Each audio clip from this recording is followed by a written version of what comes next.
Hey guys, welcome to this quick tutorial where we'll explain how to get high-quality covers for Notion. So let's get started. We'll go through 3 easy methods you can use right away.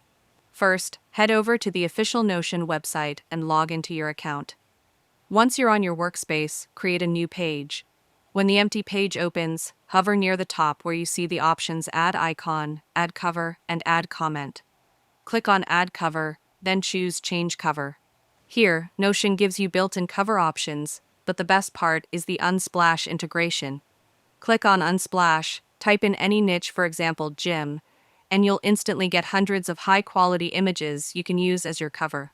The second method is using notioncovers.com. It's a dedicated library where you'll find minimal, aesthetic, abstract, paid, and free cover packs.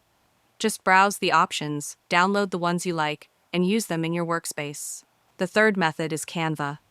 Simply open Canva, create a custom design, or search for Notion cover templates.